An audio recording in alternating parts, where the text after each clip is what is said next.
Hello, and welcome to not just any episode 200 of the Christian Reeve Podcast. It's a special episode. We have a special guest here, Mr. Josh Leonard of the Pursuit of Infinity podcast, who's been on the show previously. I've been on his show. Thank you very much for joining me, Josh.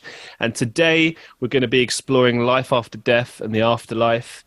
Still haven't settled on exactly what the title is going to be, but something around there.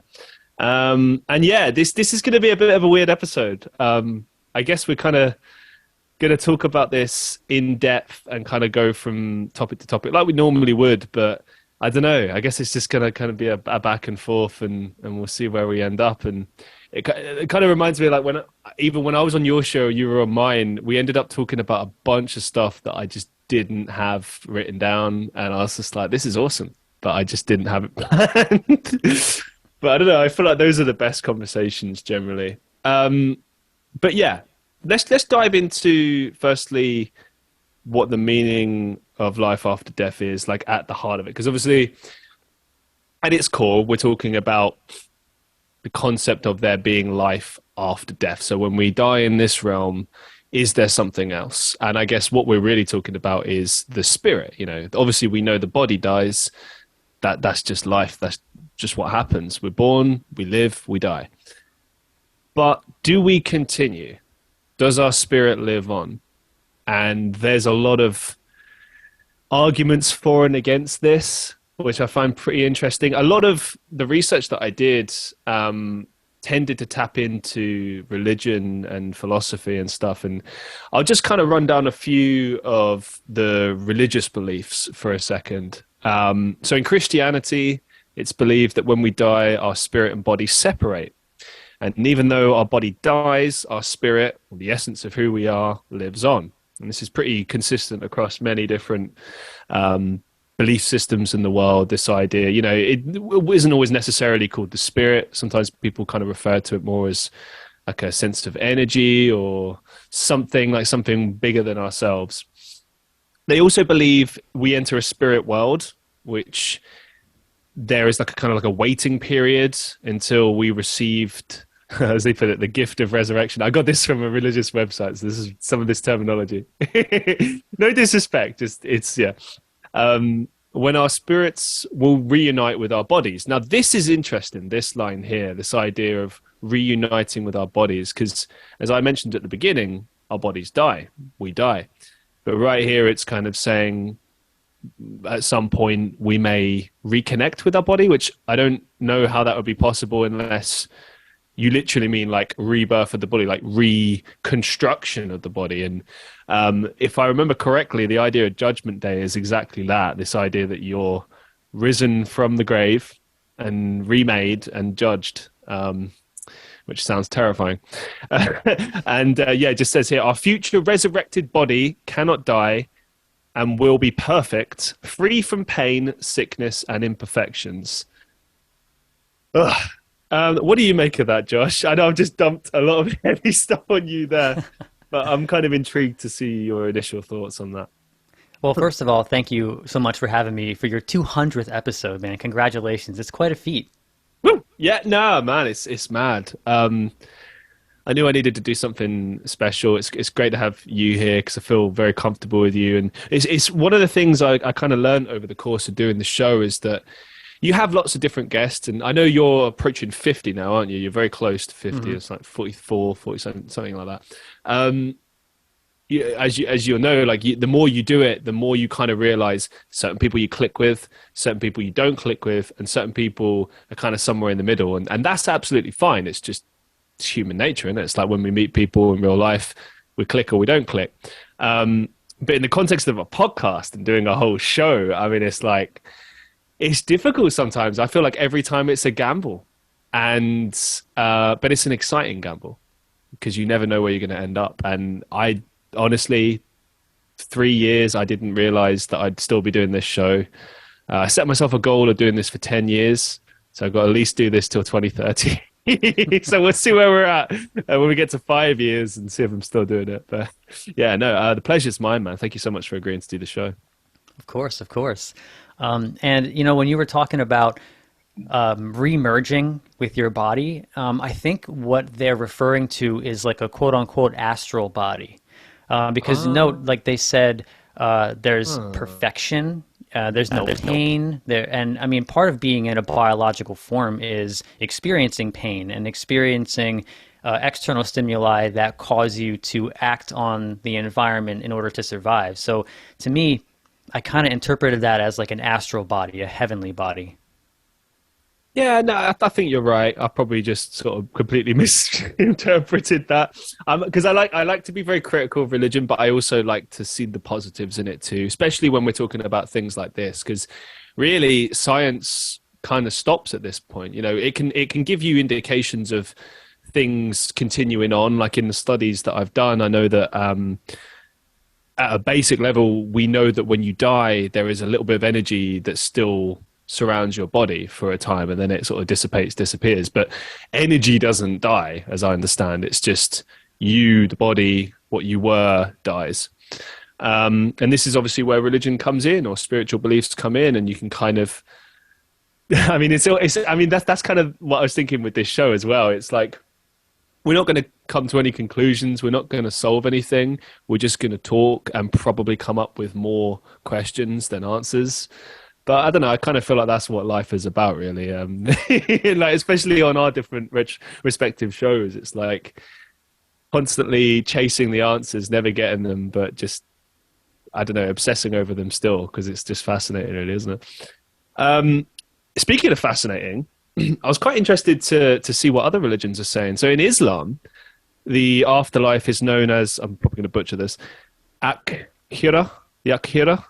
Apologies for any Muslims listening if I mispronounce that. It is believed human existence on Earth is a test from Allah, which I like that idea. If there is a religion, then this is definitely a test. Sometimes it's a bit unfair. I feel like, you know, moreover, it is believed that Allah will not test people beyond their limits, which I found quite interesting.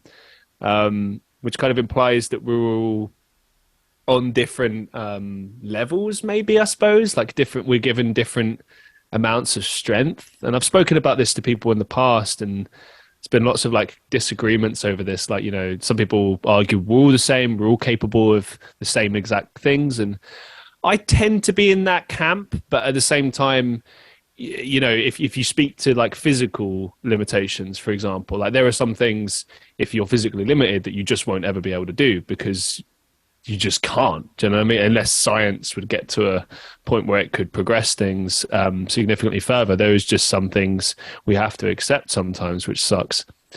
But I also kind of interpreted this more from philosophical perspective. Like maybe this is more so about a person's character and sense of being, perhaps. Um, Muslims believe that once death occurs, the soul will enter the barzakh, I think it's called that, which is a state of kind of existing until the day of judgment. So kind of similar to Christianity, but here's something that's a little bit different. They say that Allah sends two souls, angels, to question the waiting soul, which I found this funny, this idea of like being interrogated for everything you've ever done. Just like, and the way it says is if the questions are answered correctly, the good soul gets to sleep, or sorry, either sleep or enter the barzakh. And I can't read my own handwriting. This is why I got a printer. If the questions are not answered correctly, the soul is tormented by angels known as the punishment of the something, a punishment. Um, so it's a very, very different interpretation there. There's some similarities, but I've often found whenever I've studied Islam that there's a lot more spirituality stuff going on in there, which is quite interesting. Not to say there isn't in Christianity, but I feel like a lot of the time when you read, you know, aspects of the Quran, you can kind of get a vibe that at some point the religion was more spiritually based. Not to say it isn't necessarily now, but I suppose it really depends, doesn't it? It depends on interpretations. But yeah, what are your kind of thoughts on Islam's interpretation of the afterlife?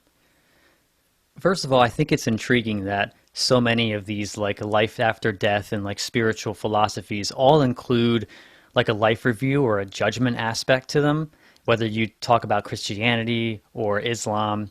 And I think what you just read was referring to is like possibly we all are capable of like maybe the same level of greatness, or we all have an equally integral role in this whole thing, but we're all on our own individual path. You know, if you think about like what it means to find your purpose and to find meaning in life, that is, it's almost paradoxical because you could say like, sure, like the meaning of life is to live, it's to survive. Biological life wants to pass on genes and wants to survive. But then there's another aspect of it, which is like the personal meaning of life that changes for each individual. And I think that is more of the spiritual aspect of it, because of course the biological aspect having to deal with survival and evolution, and you know, you can see that, you can observe it in nature, but the spiritual aspect of it is most likely to me finding your purpose, finding the meaning of your own personal life that's going to guide you toward fulfillment. Yeah, I completely agree. And something that I found quite interesting when I was doing my research, and also when I reached out to Reddit to get people's opinions, one person floated this idea of Pascal's wager. Are you familiar with this? I'm not.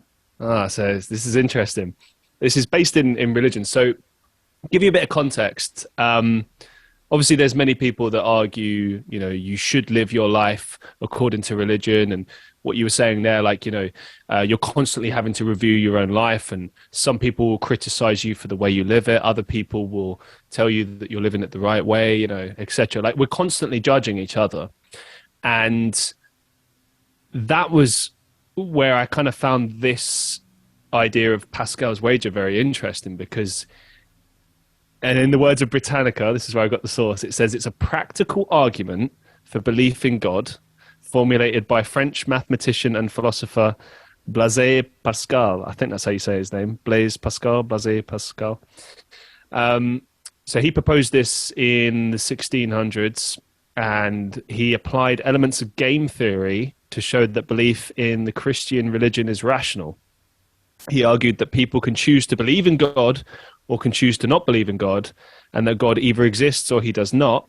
So under these conditions, if a person believes in the Christian God and this God actually exists, they can gain infinite happiness.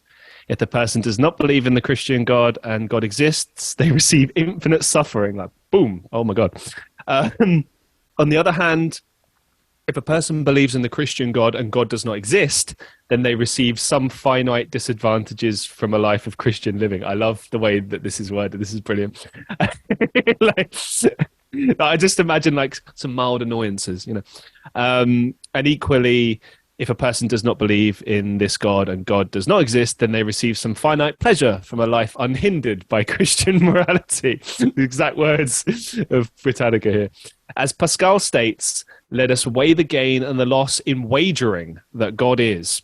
Let us estimate these two chances. If you gain all. If you lose nothing. Wager, then, without hesitation, that he is. And there's a little bit here that says, American philosopher William James objected to the argument that it supported belief in any religion that promised an eternal afterlife. Others have objected, though, that the argument does give one a reason for not believing in God. Sorry, a reason for believing in the Christian God. It does not make that belief rational in the proper sense. So, to break that down really simply, in his words, it's a gamble, really, isn't it? It's just the one big gamble.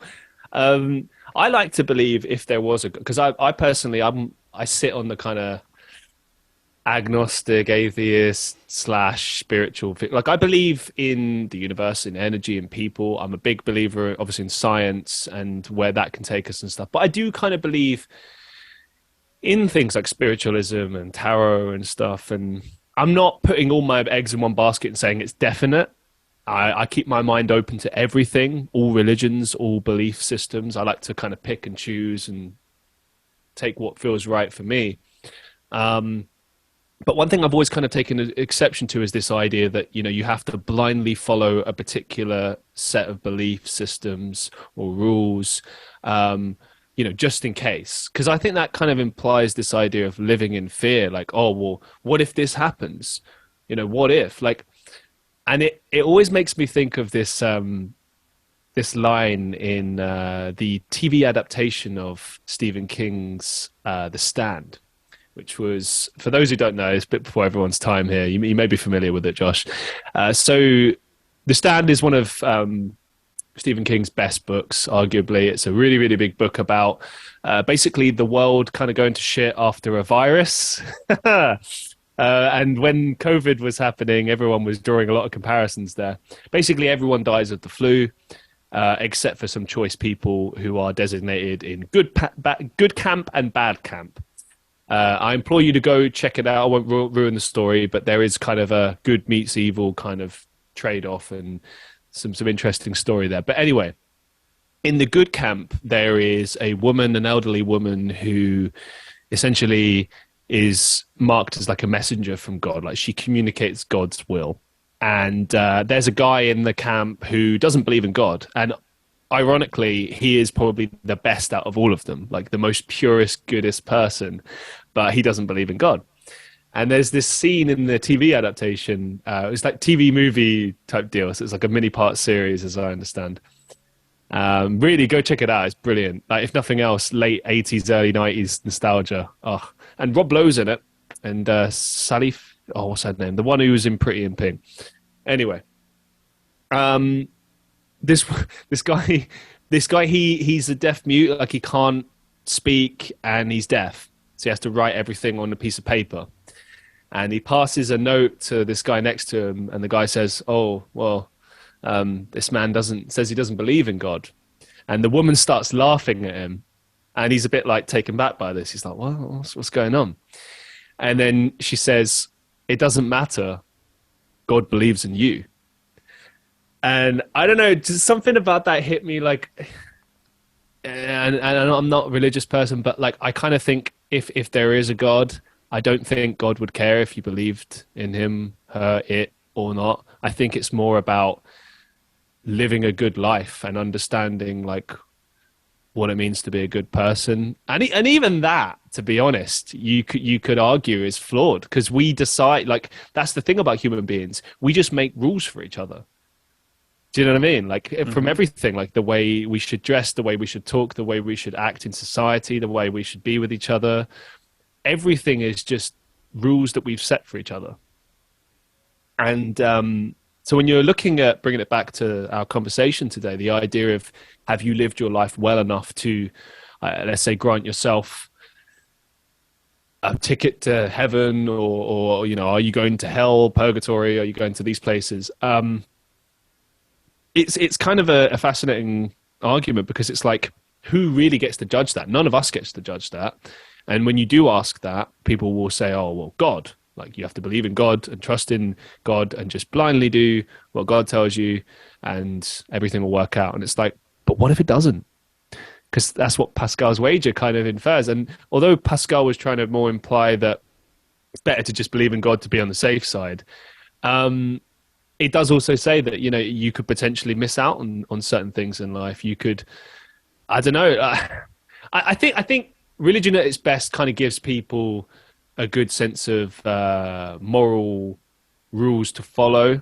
And I've met some amazing religious people in my life that, live a really good life, and they use the religion as more of a kind of guide rather than like a, follow every rule blindly. And then I've met other people who kind of take it as like, I need to sit and follow every single rule without exception. And it's just like, damn, man.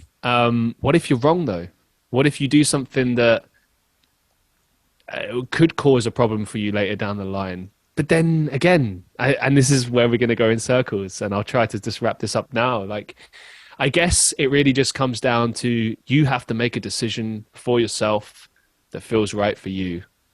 And it might be right, might be wrong, but I don't know. For me personally, I just try and do what I feel is right. But what do you make of all that, Josh? Well said, first of all.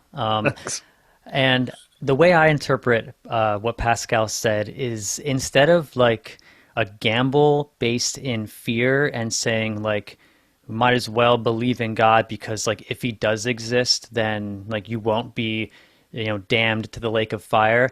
What I see it as is like if you live your life in a way where you're in belief of God, whether or not you actually believe it's true, if you live your life according to God's word and according to what, say, well, for example, we'll use the Christian God, then it seems that your outcome will be more positive because the lessons that God teaches are that of compassion, love, treat thy neighbor as if they were thyself.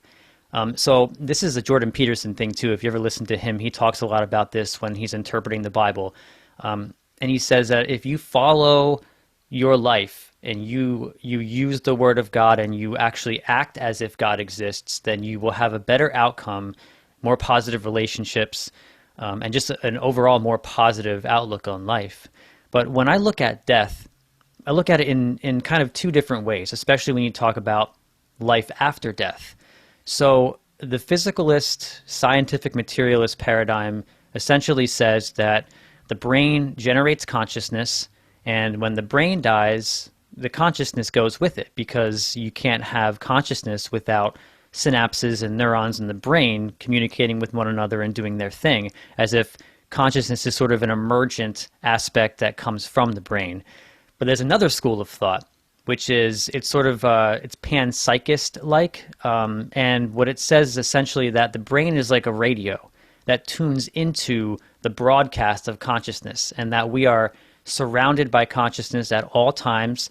Consciousness is actually what creates reality, and this is sort of the view that I like to think of it as. And if you look at it from a panpsychist view, then you see that there's something that carries on. It may not necessarily be Josh or Christian how we define ourselves because, the definition of who we are and our identity exists within what they call the default mode network of the brain. And when that shuts down, it seems that we would lose all sense of who we are, what we've been through, all of that, and something would move on. And according to some Buddhist cultures, there is like a 49-day period in between your death and your rebirth where you get to like review your life, and you get to sort of like, based on what you've done, love you've given, and all the stuff that you've learned, you get to sort of either choose to hang out there for a little while, or you get to choose to like be zapped down into a new body, into a new incarnation. So there's a lot of interesting aspects of Buddhism that I like to apply to a potential life after death. Yeah, a lot of the research that I read, like we'll get into this on episode 201 when we talk about near-death experiences, and me and Josh off camera kind of agreed we won't talk about this. We'll try and like touch on it here and there, but it is inevitably part of this.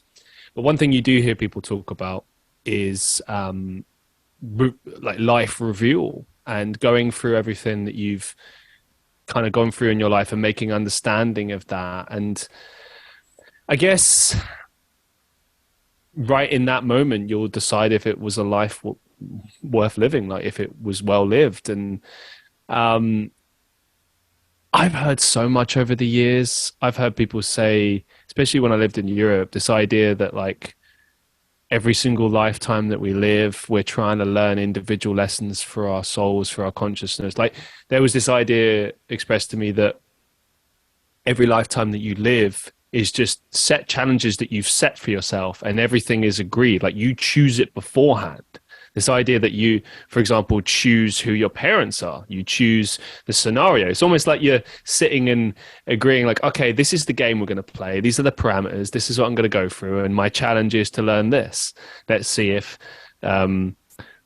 physical me can achieve that, or I can achieve that. And it's like a crazy concept to me. And in a way, it was kind of sick, because one thing that has always irked me is this idea that we're on this planet in the form that we are without, help. And maybe the challenge is, some people will argue there is help. You can tap into that. And maybe they're right. You know, I've heard and experienced things over the years that I couldn't explain with science or logical reasoning, and it does make me believe in something bigger than myself. But it does make you wonder, with all the terrible things that are going on constantly in the world and the things that happen every single day.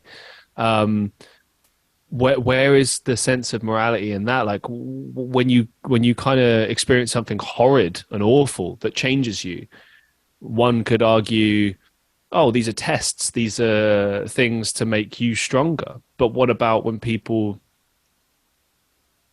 take their own lives because of these things? What about scenarios like that? The flip argument could be from certain people, oh, well, you know, they've failed, they've given up. And it's like, well, so much of life is trying to find a reason to keep going. And sometimes it can be love that keeps you going. Sometimes it can be a sense of responsibility. Sometimes it can be purpose. When I started this show, it's just having fun. Now I see sometimes the things that people say in response to the show, and I also look at my attitude towards it and what I take from it. And I'm like, this is something that's bigger than myself.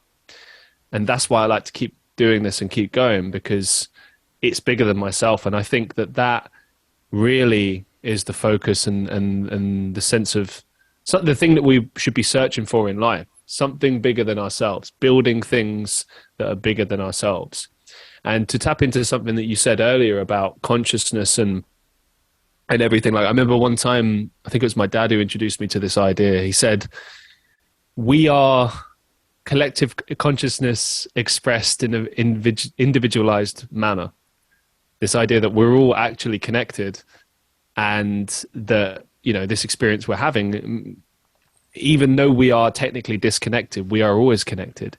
And he said something recently that really messed with my head to expand on this idea. Last time I saw him, he said, every time I see someone, no matter who it is, I remind myself that they are me and I am them. And I was like, what do you mean? And he's like, well, if I see someone that I hate, I remember that this is part of me, this is in me. And I was like, okay, so you're saying like we're capable of anything? And he's like, not quite. It's more to do with this idea that we are all interconnected. And I guess the lesson to be taken from that is don't judge, try to help others as best you can, but also just to try to understand that like the most horrid, awful things that are capable in people are capable in any of us. And maybe it really does come down to our choices and our beliefs in life and what we choose to do in a given moment versus what we don't choose to do. Sometimes inaction can define you. Sometimes action defines you. But it's up to you. You have to choose. And you know, the funny thing as well is that like in those moments, I had one of them recently where I had to stand up for someone in a situation where something bad was happening and it wasn't right. And I felt my heart racing and my anxiety pushing, and there was no voice in my head. There was nothing telling me anything. It was just a case of, you're on your own, kid. You have to decide. And that's the thing. I'm not a kid anymore. I'm an adult man. And I forget this sometimes, but it's true. And I was like, yeah, no, I need to say something. I know I need to say something. I will say something. And then I did. And it felt good to say that afterwards. And I still think about that. And it made me reevaluate myself as a person. I was like, I guess this is the type of person I am now. I stand up for things. I do this. I'm vocal about these things. There was a time in my life when I didn't believe that I was this person. I guess my wider point with all of this is that you get to choose. You always get to choose throughout your life. And maybe that's the measure of a person at the end of their lives. I don't know. What do you make of that, Josh? Well, your dad's a wise man. He is 100% correct in that. It's a beautiful thing he said to you.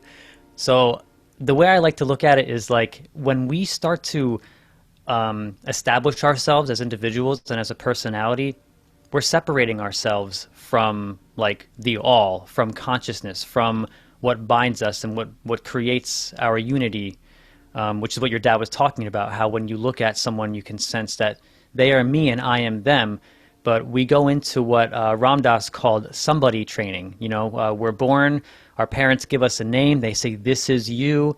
And when you go outside, you look at a house, a squirrel, a tree, and you put names and you put descriptions of physical reality onto everything. And what you're doing is you're separating yourself from the unicity of the all, so to speak. And what happens is it seems that we start to identify too much with our identity and with who we think we are, and we lose the sense of our unicity with one another. And I mean, this is described in lots of different spiritual cultures, and especially when I look into Hinduism, Buddhism, it's really, really prominent there, where you can see that, we all share this thing called consciousness. And I was reading this book, almost done with it. It's called Man's Search for Meaning by Viktor Frankl. Have you read this? No, I'm still trying to get into reading. All my reading is either journals or very slowly getting back into books. But so this book is amazing because Viktor Frankl was a psychoanalyst and a clinical psychologist, and during World War II, he was a prisoner of a concentration camp. Wow. And the first half of the book describes all of the struggles, all the suffering that he had to endure along with his comrades in these concentration camps, because they were shipped off to a bunch of different ones. They were shipped off to certain camps that were essentially only used to gas people. So depending on like who you were, your current physical condition, if you weren't able to work, they would gas you. It was incredible what these people had to deal with. And the second half of the book is because he survived, and he was liberated after the war ended, and he created this method of psychoanalysis that he calls logotherapy, which is essentially man's search for meaning, which is why the book is called that. It is a psychoanalysis method that tackles psychological issues by establishing what it is that makes a person continue on. What's your meaning? What's your purpose? And he describes the spiritual strength that it takes to maintain purpose and meaning through intense suffering beyond what you can possibly imagine. And this works its way into what your father said when he said that, I am you, you are me, and you can see the tendencies of even a Nazi prison guard. They're following orders. They aren't necessarily evil people. They are a product of their experience, a product of their environment, and a product of the orders in which they're taking. Because I'm sure they're scared. They're probably going to get reprimanded or killed if they don't follow their orders.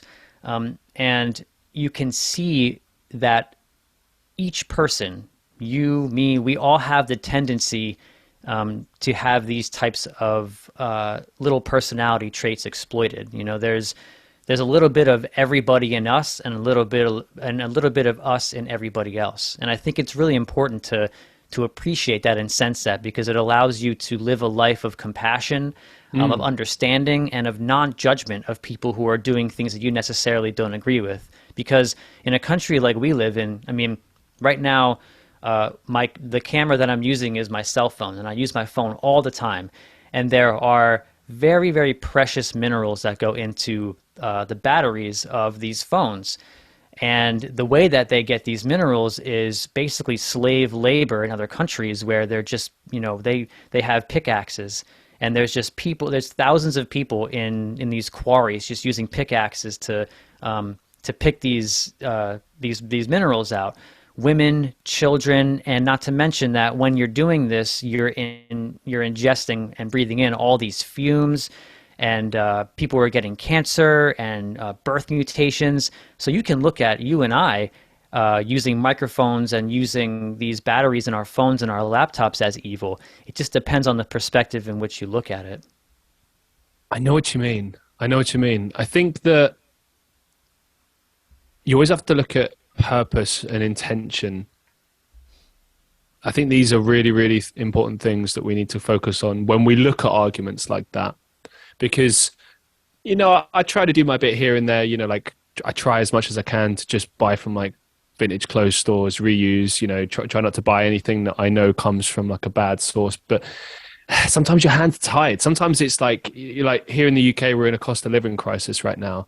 So I just buy cheap. I buy what I can, and I try my best. I always try and pick the things that are fair trade, the things that are, I know come from a good source, but it's not always that possible.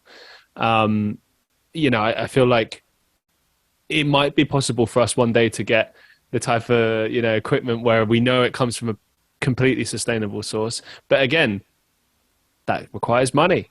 We're not rich. You know what I mean? Maybe one day we might be, but yeah, I think a lot of the time in life, I guess what I'm trying to say is you're limited by your choices. And when you look at the fact that you're limited by your choices, this often frames your decision making and to what extent you can choose to be a good person versus choosing not to. When I started hearing this idea that you can be a good person that does bad things, it blew my mind, because it's like, it's true. You see it so much in media. Like, I give you a really good example. I just finished watching a bit of The Walking Dead before we came on. I've just been rewatching it. And I was on the episode about Negan, where it explores his backstory. Spoilers for anyone who hasn't seen it by now, so don't come at me. Basically, Negan, as we know, is a villain character. But this particular story towards the end of season 10 is a redemption arc. It explores why he sort of ended up becoming the person that he did. And essentially, it flipped a switch. He was trying to keep his wife alive, who had cancer, and she got cancer before the end of the world, which weirdly is fitting in this conversation. The end of the world then comes, and then inevitably there's less access to the treatment stuff that she needs. I can't remember exactly what it was, but some sort of IV bag drip things that she needs for her treatments. So he has to go out and try and acquire these from people, and it's not immediately easy for him to do so. And there's a scene where he's got someone at gunpoint, and you can tell in this moment, Negan is not a bad person in this moment. He's just desperately trying to get this stuff that will keep his wife alive. He wants to take care of someone. His actions, okay, they're morally unjust because he's threatening to kill someone else, but then they're weirdly also justified because he's trying to save someone's life, someone he cares about, someone he loves. His actions come from a place of love. So it's a contradiction. It's, you know what I mean? It's two kind of forces going against each other, and against, like you said before, you can change the view of this by looking at different perspectives. Is he a good guy? Is he a bad guy? I think one of the purposes of that episode, by the time that his wife unfortunately passes away and he then goes back to sort of take vengeance on the people who delayed him, thus causing her to then suffer and eventually pass away. You could argue he could have just did a Jesus, turn the other cheek, let them go. He chooses vengeance, and then he walks a path thereafter where he then becomes a bad man. And then it fast forwards to the present day where he is now on a redemption arc, and he is trying to get people who he has wronged to a point that they could never forgive him necessarily. They can maybe learn to live with him, but forgiving him is something that many of them struggle with, because he's taken people away. He's taken away their loved ones. He did this in a place of pain. He's flipped a switch. None of these people know his backstory. Might they feel differently having known his backstory? Maybe. But they also might be, well, that's no justification. And therein lies the problem of different people's perspectives. You also sometimes see in media and films, TV, people forgiving people for things, awful crimes they've done. I've seen it in real life. People forgiving people that have taken away their children, like people who have killed a loved one of theirs, and they forgive the criminal. Why? Because forgiveness is a powerful concept. And often forgiveness grants you so much more. It gives you so much more power and a sense of freedom, because prior to forgiveness, you carry that around with you. Just as much as the person who lives with the guilt of having done what they did to you, you also live with the burden of hatred for that person. And this is why they talk about this idea of forgiveness and how powerful this concept can be. And again, it always comes down to choice. It's not an easy thing. Me explaining it now makes it sound like, oh, well, you just forgive and then you gain something. But we've all been there. We know how difficult it is to forgive someone who has wronged us. When we think of what we lost, sometimes things that are lost are never replaceable. And that can be devastating for a person. And it's that devastation can then cause you to make decisions that you didn't think were possible within you. You do things that you didn't think you were capable of doing. And I go back to what I said before about the limitation of choices. It's not just about your available choices. It's also about what you're going through in any given moment. I'll expand on this a little bit more. Like if you look at the concept of regret, going back in the past and looking at your mistakes that you've made, you always have to remember the person that you were and not the person that you are. It's very easy to look back and go, okay, well, I would do this differently, and I can't believe I did that wrong. And people will judge you. And this is what the problem with judgment. People will judge you for things you did years ago, but they won't consider that you're not the same person anymore. You were different. Maybe you did those things because you were scared. Maybe you did those things because you didn't have enough choices. You didn't have the strength to take the right choice, or maybe the right choice wasn't available to you. There's so much to unpack. What do you make of that, Josh? Yeah, you're right. So much to unpack. And, it brings me back to my interpretation of Pascal. And it's like, if you're Negan, if you're, the person who's seeking revenge, or if you're the person regretting, there's something that you're attaching yourself to. And in Buddhism, one of the main aspects of living a life that aligns with the all or the God or whatever you want to call it is recognizing your attachments and trying to shed yourself of them. And to me, the things that keep us in this duality, the revenge, the regret, all of those things, you can break them down to number one, to love. Everything is based in love. That's the all. That's the unicity that binds everything together. And anything that takes you out of love is like essentially your attachments. So if you look at, say, revenge, there's something that you're attaching yourself to that is basically allowing you to feel that revenge. So in Negan's case, he's attached to the idea of anger over his wife. And if you can live your life in a more of like a Pascalian way, where you are like living toward and acting on the aspects of God and spiritual belief, then you can not necessarily like remove the attachments from your life, because of course we still have love for the people that are important to us, but you can at least look at the reaction to situations and realize and understand that I am reacting to this in a way where it's a sheer emotional response to losing something I'm attached to. And then you can sort of move forward in a more responsible and informed, like more aware way. When I appeared on your show, or I think maybe it was when you appeared on my show for the first time, we spoke about, and again, make sure you go check it out. I can't remember which episode it is, but you'll find it in the archives, and make sure you go check out Josh's show, Pursuit of Infinity. We explored what it was like for you when you took certain drugs and you had this kind of disconnection from things, and how you had to kind of like find yourself again.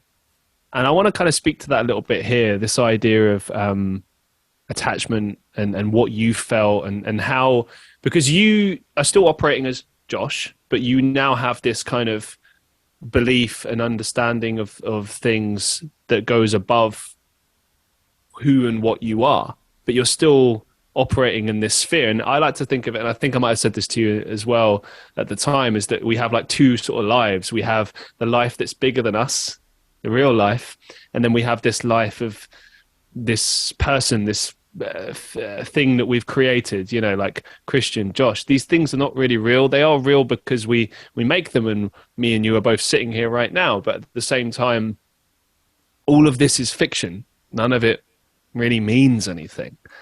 The only thing that really means anything is this conversation we're having, because we're exploring our existence and what it means to be alive, and we're trying to like tackle that. But everything else is, you know, whatever, having a job, having money. Yeah, it's just things that we've created to kind of live in this thing that we call civilization, and we have all these attachments. And I think being attached to something like love is at least something that it's a feeling. It's within us. It's around us. It's everywhere. You can't escape it. And it's maybe that's a positive attachment to have, versus having an attachment to something like money is maybe an unhealthy one. But talk to us about attachment from that perspective.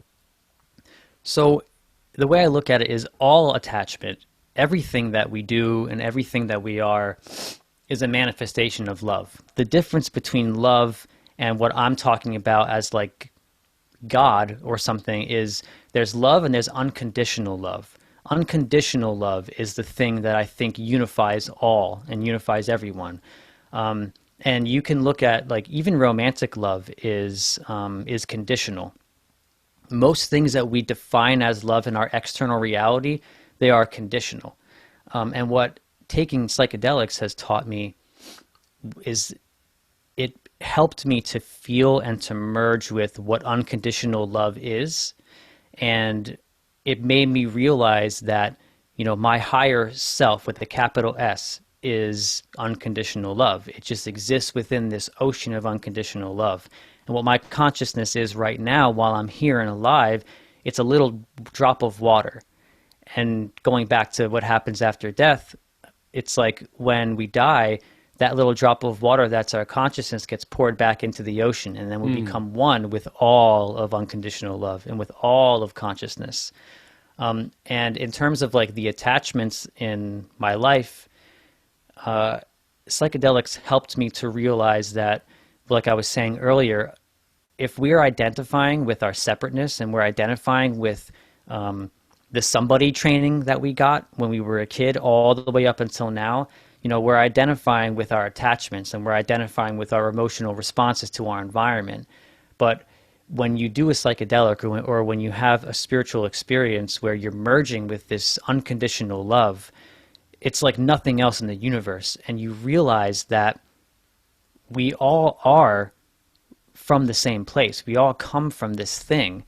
And I can identify it in everyone and in myself, and it helps to recontextualize what I feel is important. It recontextualizes my reactions to my attachments. Again, not that my attachments are gone, but it serves a purpose to eliminate or to have an experience where your attachments are sort of eliminated, because then you can come back to this reality and your little autopilot mode of living with more context for how to react to situations that make you uncomfortable or that remove some of your attachments. Let's explore this a little bit from the perspective of ghosts and spirits and that kind of realm. So you talk about these ideas of attachment and returning without being free of attachment. What do you make of ghosts and spirits? Do you think that is maybe trapped energy that has attachments, things in the earth world that, you know, maybe unfinished business, maybe a better question would be, what are your kind of thoughts on the idea of ghosts and the paranormal in the context of what we're talking about? It's a good question. I've never actually had a paranormal experience or any sort of like a ghost experience, so it's hard for me to lay judgment on whether or not people who have those experiences are like legitimized in them.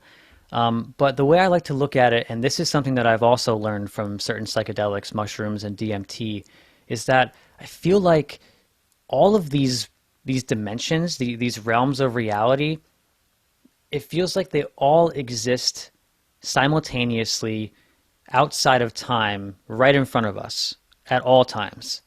And you just apply the requisite stimuli and the veil is lifted, and then the information that's all around us we can absorb again, and we can sort of experience it for what it is.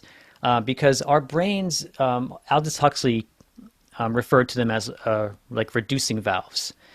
So if you look at the brain as a reducing valve, you can kind of see that what it's doing is it's filtering out information. It's filtering out parts of reality. And if you take, say, DMT or mushrooms, the connections in your brain that were not connecting with one another and not communicating with each other now have the ability to communicate with one another because the veil has been lifted. The wall in between them has been dissolved. So it allows you to see what is real, what is more real than what we consider reality in our everyday waking consciousness. So that's kind of where I look at the paranormal and all that stuff. I feel that it exists in reality, just like you and I are here now. You know, there's probably infinite spirits that are just like hanging out right next to us, but we can't see them because we don't have like the correct brain chemistry or the correct like reducing valve to see them. It's like if you watched like a 1990s, like say Cheers. Me and my fiance had been watching Cheers. When I was a kid, I used to watch Cheers on a little tube TV on Nick at Night. And now we have this massive HD television and we're streaming it through a streaming service that has digitized the show and made it look like it's a show from 2022. So it's like, it depends on the tools at which you're using to view what you're looking at, to see a clearer picture of what's actually there.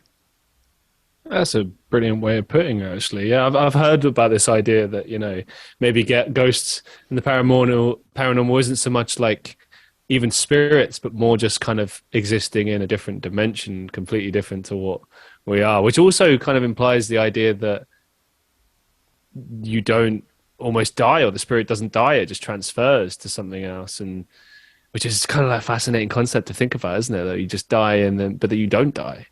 You know, your body dies, but you continue on. And speaking of continuing on, I wanted to kind of explore the idea of purgatory with you for a little bit. We'll get to heaven and hell and all that in a bit, but I just wanted to kind of explore this and also throw some questions your way. So, two different things. One question I want you to consider: are we all dead? Is this purgatory? So sit with that question for a minute while I outline something else, and then we'll return to it, okay? So just sit with that. There's a movie that I saw earlier last year called Jacob's Ladder. Now, are you familiar with that movie? I'm not. Okay. The movie basically is about a guy who, I think he was in like the Vietnam War, something like that. And it tells the story of basically how he is in purgatory, but he doesn't know he's in purgatory. He's seeing things, and in his everyday life, he kind of puts it down to having like PTSD and this idea that, you know, all these people have been experimented upon, and, you know, actually they're real life soldiers that, and I think this is rooted in reality as well. I think there actually were some experiments done on people, soldiers in Vietnam or one of those wars, and it did give them PTSD, so it's a legitimate thing.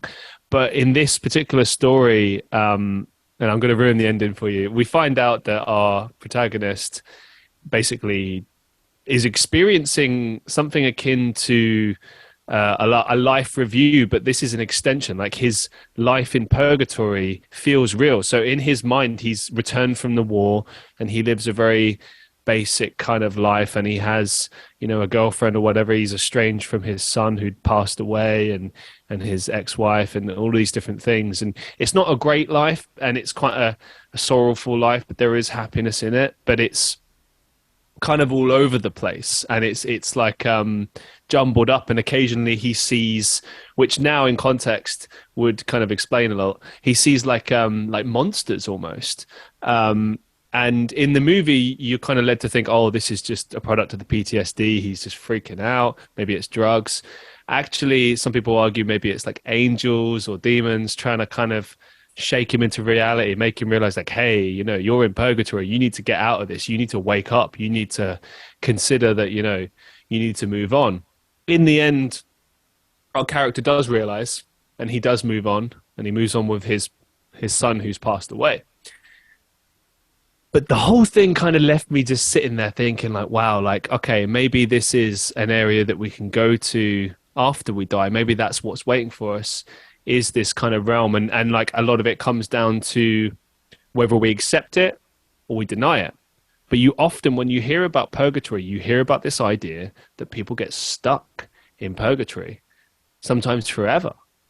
And I wonder if that's to do with maybe the attachments issue that we spoke about earlier, an inability to disassociate oneself from earthly things that maybe don't bear any relevance after you pass away, or maybe it can be anger towards things. The idea of a trapped soul comes up quite a lot, particularly in instances where maybe someone has died suddenly, maybe in a car crash or before their time in some shape or form, or in, a means that wasn't quite fair in some shape or form. And, I've heard people in Europe talk about this idea that, that mediums who would talk about spirits coming to them who would almost like harass them, explaining like, where am I, what's going on, like, how do I get out of this, because they just wouldn't know what's going on. They didn't even know that they were dead. And that's a fascinating concept as well. So where do you kind of sit on this? I know I've just kind of thrown a lot of information your way, but where do you sit on the concept of purgatory? Purgatory is such an interesting concept. So it brings me sort of back to the psychedelics again, and when I talk about them as being more real than this reality here, where I could see somebody could interpret something like that as us being in purgatory. It's like we're in class, so we've got to take the curriculum, and it sucks to be in school. And when you realize that there's something that exists outside of us that is larger, then I could definitely see it being interpreted as purgatory. But again, when you think about purgatory, what's making you say purgatory as opposed to a beautiful learning experience? It's most likely your attachments. Again, we always go back to the attachments. If I'm attached to this negative notion about what the world is and about what reality is here, then I could easily interpret it as purgatory. But I tend to think of it as like the best college course that I could have ever enrolled in, Okay. And what I'm doing here is I'm trying to learn, and I'm trying to move the world toward a greater state of love in order to graduate, and to graduate with honors. You know what I mean? No, I get what you mean. I think that goes back to what we were talking about before, with this idea of every existence that you have is about maybe trying to reach a higher plane of existence, a higher spiritual level. One thing that I've been embracing more and more is this concept that I might have some psychic abilities. I don't know. I'm still a bit like on that whole thing, because I'm like, yeah, but science, man. Science. You know what I mean? I'm like, And I go back and forth on it. So I just try and keep my mind open, and just what happens, happens. And I'll just, like I said at the beginning, I'll just try and form my belief systems on that. But every once in a while, like I said before, something happens that kind of throws everything that you knew. Like I've had this time and time again, like people, scientists who rationalize everything in what you can experiment with, what you can form a hypothesis on and come to a conclusion on. Sometimes there are things that you just can't explain with rationale or logic or science. And then I suppose then it comes down to more theological explanations of things. And it's just a whole other can of worms right there. But I wanted to kind of just one last thing on this purgatory thing, like that question I asked you in the beginning, are we all dead? What do you make of that? This idea that maybe this is purgatory? It's possible. It definitely is possible. If you consider what happens after death to be truly living, and to be the true determining factor of what it is to be life and to be conscious, then I could consider that, you could say, oh, we're all dead here. And there's a bunch of theories where they call this like a prison planet, where like our consciousness and our soul is like whatever group of like whatever our soul group was, is like being punished and being put here in a biological form to experience suffering and to experience like the tests of life, in order to like do our time essentially, which I think is an interesting concept. I don't really subscribe to it much, but I think it's interesting, and it sort of goes along the lines of like purgatory and like, are we already dead here? Okay, I want to explore something that you just said there, like this idea that like maybe we're on a prison planet. Because that almost to me implies the idea of, well, maybe there's consciousness in other forms of existence, extraterrestrials. Ooh, that's been in the news lately, this idea of aliens. And I remember a conversation with my dad recently where he was just like, and I'm paraphrasing, he didn't put it this way, but he sort of said like, I think it's foolish to believe that we are completely alone in this existence. Like it's foolish to believe that, and I tend to believe him too. I don't know where I sit on the whole aliens thing, but I think there must be life besides us. It's impossible that we're the only life. There's just how that would be so depressing. Do you know what I mean? But speaking to that, the overall point I wanted to make is, let's go with this idea that this is the worst form of existence, being a human, right? Is that, do you think maybe that's the issue then? Maybe we're being punished and actually there is greater forms of life for our souls to experience other than being a human? I do think that there are higher realms of existence for our consciousness to inhabit, but I think that the human existence is one of the top levels. I think it's one of the highest levels. If you look into the rebirth and reincarnation theories of like Buddhism, for example, there are a lot of lower realms. There are hell realms where it's just like suffering. There are hungry ghost realms, animal realm, and the human realm is a beautiful realm because even above the God realms in some certain circumstances, because we're gifted with the ability to experience suffering, but also experience transcendence, and to learn lessons that you can't learn as like a quote unquote God. If you're in a God realm, you're existing within this paradigm where there's no suffering, everything is beautiful, you're just existing in unconditional love. And you'd have to imagine that you'd get kind of bored up there hanging out for all eternity. So it might be a gift to be sent down to this existence here, to be able to experience all of the things that we experience here, the entire breadth of it, whether it be good, bad, beautiful, ugly, all of it.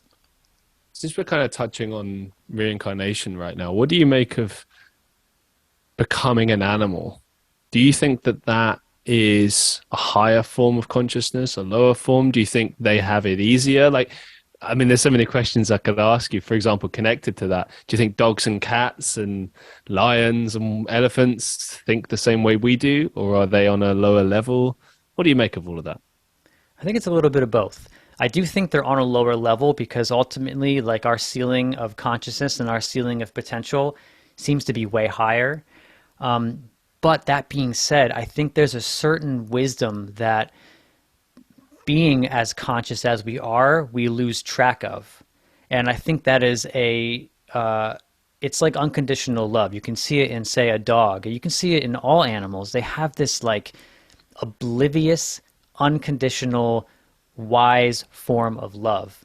And it's so funny. Like, I'm going to bring up, so I took mushrooms with a friend of mine, and he has one of the most amazing and intelligent dogs that I've ever seen and met.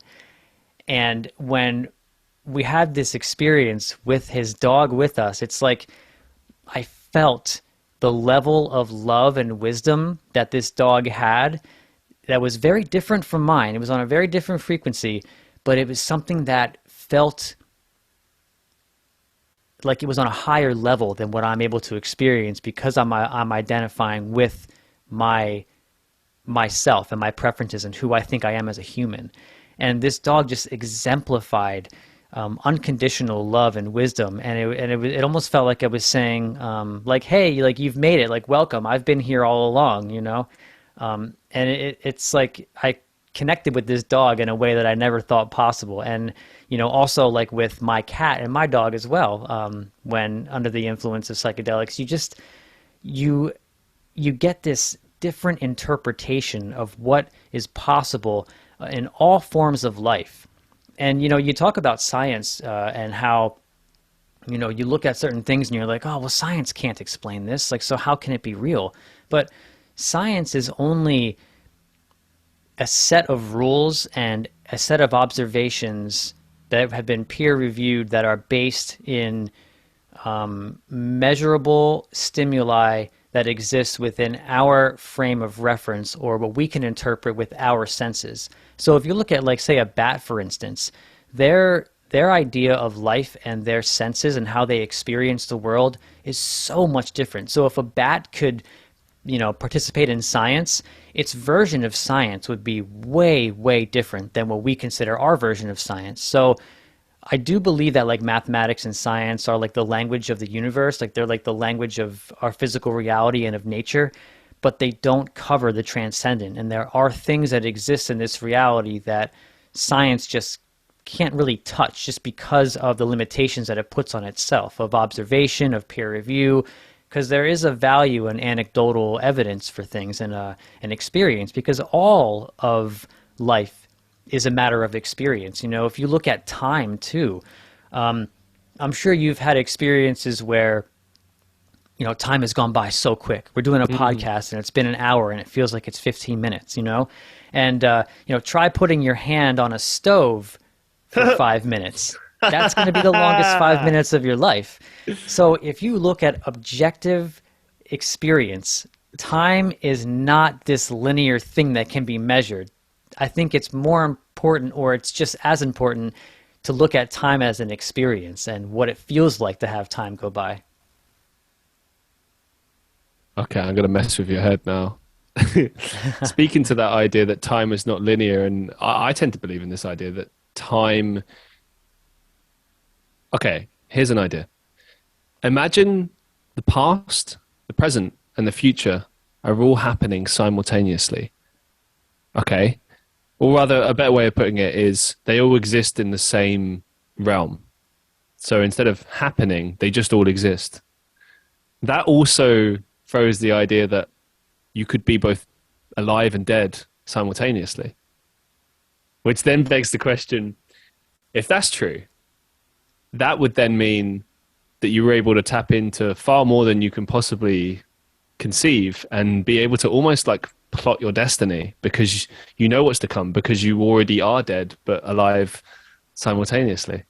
I almost like don't understand what I understand, but I understand what I understand, but I'm trying to explain it, but there aren't any words. But I think Josh gets what I'm trying to say. I do. It's a paradox, like most things, and I completely agree with you. It's like time is not chronologically unfolding. It's all happening at once. And I think the more that biological beings evolve, it seems that, like, we're able to traverse and explore dimensions on a higher level. And in some of the, like, the psychedelic experiences and spiritual experiences that I've had, you experience time as a dimension, and you can transcend time. And even if you look at, like, quantum mechanics and look at some of, like, the really deep scientific aspects of physics, you'll see that they will experience time too, and physicists will describe time as something that's non-linear. If you look into the work of Donald Hoffman, he's been expelling this cool quote, and he's saying that space-time is dead. As a paradigm, space-time is dead, because if you go to the highest degree of size, whether it be high or low, there's a certain aspect to which space-time no longer becomes a factor. And that's like the quantum realms. And to me, quantum theory sort of deals with consciousness, because it deals with the observer. So what is the observer? And how far can you extrapolate those ideas? Like, are there dimensions outside of what we believe is even real? And are these dimensions traversable? Is time travel real? And the way I like to think about time travel, not to get too off topic, but I feel like time travel is like in our minds. And it's possible that memory is like the first, like, evolutionary aspect of time travel. And because if you're going to time travel, you're probably not going to do it in the physical reality. You're going to do it in like a transcendent sort of consciousness type of reality, where you're experiencing it and not like traveling through time. Because if we traveled through physical time, you'd have to think that there would be just time machines popping up all over the place at all times. You know what I mean? Because people would have been traveling through time already. Okay. But in many movies and TV shows, I mean, that's the only thing we can base this shit on, but TV, media, whatever, there's different versions of time travel. And as you say, this idea of transcendence, well, maybe people are constantly visiting us, but the rules are that you can't physically mix with it because it's somehow there are rules. But then, I don't know, I like to kind of go with the school of thought of like, if the mind can conceive it, maybe it's possible. I don't know. But maybe not. Yeah. And I mean, not to touch too much on it, but on near-death experiences, people say that they often can meet and converse with like dead family members and stuff like that. So it kind of makes you believe that there's a possibility that all of this stuff is just existing within one happening. And again, time doesn't have to be necessarily linear in the way that we measure it. Absolutely. You spoke about quantum theory. Are you familiar with quantum immortality theory? I don't think I am. All right. I discovered this a few years back. Basically, quantum immortality theory is like this idea that we are constantly experiencing the apocalypse. Like we're constantly dying, but instead of us being aware of it, we just shift between realities, universes, which also kind of lends some credibility to the Mandela effect by extension, because it kind of suggests, well, the reason there's these tiny little shifts and changes that are barely perceptible is because we've shifted into a new reality, a new universe. And maybe also then why our loved ones are acting slightly differently could also explain that too. I don't know. It could be horseshit, but it's just, what do you think of it? It reminds me of, do you remember, I forget, it was like maybe 2011 or something like that, when we activated the Large Hadron Collider, this particle accelerator that was supposed to be like the most powerful physical entity in the universe, or that we could ever conceive of as humans. When we activated this thing, nothing happened. So some theories say that what actually happened is it destroyed the entire universe and we just instantly shifted to another universe, similar to what you're saying. It's like this multiverse theory where there's like an infinite amount of universes where an infinite amount of possibilities are happening at the same time. And you can just sort of like shift between each universe depending on like where your consciousness lies. So that reminded me of that. Very interesting. I don't suppose you've heard anything about that since then, because I've heard like basically nothing about the Large Hadron Collider. As I understand, it's still there. They're still doing things with it, but you just never hear about it in the news anymore. I think they created another one, a more powerful one that they tried to turn on, and like the same kind of thing happened. I'm not 100% familiar with it, but I think there was another one, a bigger one that was created. It's like, we fucked up. Let's fuck up even bigger. That's what we do. That's what we do. Heaven and hell. What do you think?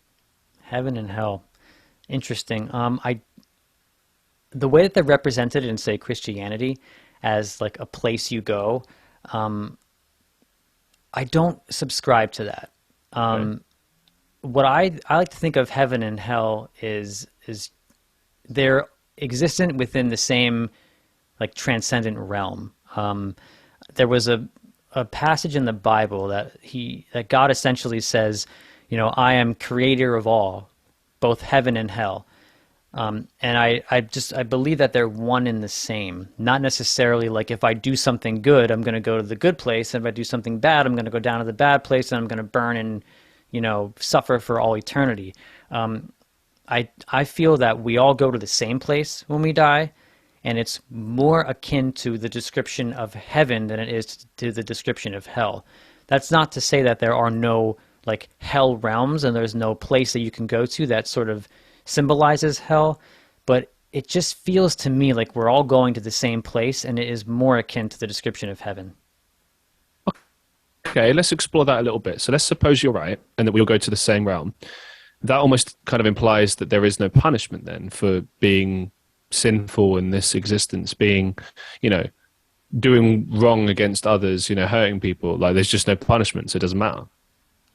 I wouldn't say that there is punishment. I think it's all a process of learning. Interesting. And, it's like the similar thing with a life review. When you have your life review, it's not as if the fingers being pointed at you and you're saying like you fucked up here and like this is where, I mean, you may have an aspect of that experience where you realize what you've been doing is wrong and what you've done is wrong. But again, that's a learning experience. And I don't think it's looked at as if you did this bad thing and now you're going to be punished. And the reason I say that is because depending on what belief system, what perspective you're looking at it in, kind of like what we said before, you and I could be considered evil because of the fact that like we're participating in the supply chain that provides us with these phones and the batteries and the minerals that are inside them. So I think it really depends on what perspective you're looking at.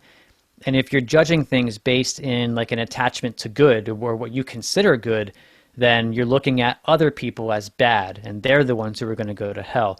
But again, it depends on your perspective. So that's why I sort of believe that everybody goes to the same place, and maybe depending on what we do in this life, whether it be good or bad, determines what our next rebirth or what our next reincarnation is. And maybe that is dependent upon what we have to yet learn in order to transcend to a higher realm of being after we escape what they call samsara in Buddhism, which is this endless circle of life and death and rebirth. Yeah, I wonder about that. This idea that you could be sort of like trapped in a never-ending cycle that just never ends, and it's just that would be worse. I feel like sometimes when you hear about people talk about, oh, wouldn't it be great if life would extend and we'd live longer? And I can see maybe some of the benefits, but I also quite like the idea that when it ends, it ends. And do you know what I mean? Like, obviously everyone wants to live a sort of a longish life and get the most out of it, but it's like if you would then extend it, or maybe even get to a point where life is just you never die. I mean, would you really want that? Isn't death kind of a necessary part of life, about existing? Shouldn't it be something we're all afforded? Maybe if we lived forever, or we kept in that cycle of constantly switching between lives, we would kind of just, our souls would go crazy. If that's possible, maybe our souls could somehow lose their minds, if that's even a thing. I don't know. I just want to touch on punishment again for a second, but from a different angle. Karma. Do you think karma happens in this life or the next one? Well, depends on what you mean by karma. There are a few different interpretations of what karma means, and the way I like to look at karma is from like a Buddhist framework, where it's not necessarily like I do something bad and then I suffer the consequences of, like some sort of like astral judgment of that thing. To me, karma is it's like the work that our soul has to do that it can only do through incarnating into a biological form. So it does work its way into good and bad, but I feel like it's more a description of like our life's work and what we are trying to achieve and accomplish within the biological form that we inhabit. And depending on whether or not like we complete our karma, it's said that that's when you die, when you pass on to your next incarnation. And people will talk about like, well, so like why, how can you rationalize like the death of a child? Like say a 3-year-old gets hit by a car, or like a stillborn or something like that. You think like, where's the divine nature of that? It just seems terrible. But the way that like a Buddhist would talk about that, they would say like the karma of that being has been completed, and now they're moving on to their next incarnation. And we may not be able to understand that, but also within that are lessons to be learned within our own karma. Like if it's my child that happens to die, there are lessons that I am meant to learn from that event that have to do with both my karma and the connected karma of that being that dies. And there's like a concept called like your soul group. And it's possible that you travel these realms and you sort of share karma with that group of souls. So that's a interesting aspect of it too. speak to that point that you just made, maybe the idea of dying before your time. I often hear this expression used, he died before his time, he died young. Only the good die young. I wonder, like, to your point just then about like different types of karma, could you then argue that if you die young, maybe you achieved what you need to have achieved in previous lives, so then your current life is then cut short? Yeah, maybe it's just like maybe you were a saint in your previous life, but you were just a little bit away from that transcendence, from your karma being done.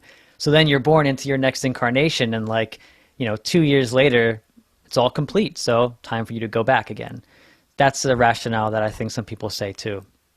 It's tough. I don't know if I can believe in that because it seems so cruel when these things happen, it really does. Like when I think about when I was growing up and you'd see like friends pass away from a young age and you're just like, where is the justice in this? Where is the morality in this? Like things like that really make you question. And I find that particularly when we're talking about the idea of believing in religion, it really makes it hard for people, especially like there's people I've met who were religious for many years and then they kind of fell out of it because of something like that happening. And it's hard to argue with, I mean, you look at the world as it is now with everything that's going on in it.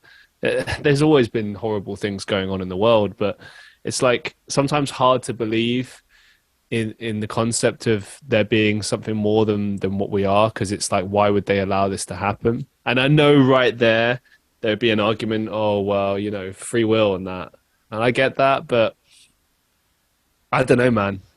There's a lot of suffering in the world. It just makes you question it, doesn't it, really? Yeah, man. The very first noble truth of Buddhism that is that inherent in reality and in the world is suffering. But when you talk about cruelty, again, cruelty is a matter of perspective. We wouldn't consider eating a hamburger on a random Tuesday cruel, but when you look at where that hamburger came from Right. in the factory farming system, you know what I mean? It's like a matter of perspective. And if you go beyond your attachment to what you feel is right and what you feel is righteous, then you can realize that, cruelty might not be exactly what we think it is. And the fact that we judge things in a positive or negative way, it might not be that way in ultimate reality, or like ultimate truth with a capital T. Hmm. So I knew this show would just get me questioning everything. It's giving me so many more questions, but I love it. I love it. Um, okay, let's talk about more about the choice element of things, which you touched on a little bit before, but I've got a couple of just random quotes here. When you die, you can choose to wander, reincarnate, or ascend. What do you make of the concept that you get to choose? And I'll add another thing to this as well. If you're a good person in life, you get to choose your fate. If you're a bad person, you don't. I love this. And again, I'm going to reference the rebirth Hmm. concepts of Buddhism, and that um, there's a thought in, I believe it's Tibetan Buddhism, where in between your death and your reincarnation, there are 49 days where, depending on how you lived your life, you get to sort of have more freedom to explore the transcendent realm, where you can choose to stay there for a little while and hang out. You can choose to reincarnate right away, or you can just wait out your whole time, and after 49 days, they're like, "Yo, you got to get back down there. It's time." So it does feel to me that depending on how much maybe love you give out to the world, and the more you learn and the more you take the curriculum, the greater chance that you have to have freedom of choice within that realm. And maybe, you get to choose, or you have more of a freedom of choice of who and what you incarnate into. Like, I've always thought that, like, say, like Mother Teresa or something like that, or the Dalai Lama, when they pass on, because of all the love that they gave and because of all the unconditional love that they inhabited in this world, they may get to ascend to yet a higher being, yet a higher spiritual awareness of incarnation. So it does feel like there's a value placed on what we do in this world. And depending on what we do, it does seem like it has an effect on where we go. Maybe. I like to think that too. I mean, I can't help but feel like all the good things you do in your life are for nothing. It just feels like such a waste, but I guess we'll never know till the end. And that's the whole point of this show. Yep. What if life is one big hologram? We're in the Matrix. It is, man. It is a hologram. If you think about the way that your brain interprets reality, it's just a matter of brain chemistry that projects this reality onto it, like maps it onto the information field that is the universe. If you just tweak your brain chemistry, everything around you changes.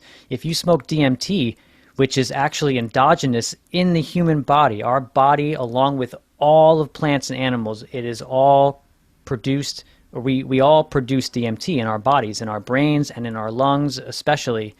And if you just tweak an endogenous chemical of your brain, your entire reality just switches to this thing that is uninterpretable, something that you could not imagine ever being real. So to me, yes, we are living in an illusion. This whole thing that we consider reality is 100% a creation of just synapses in our brain and the way that those synapses interact with our senses in which we can take information through. Interesting interpretation. I was thinking more like maybe it's all a computer simulation, but I get where you're coming from on that. I think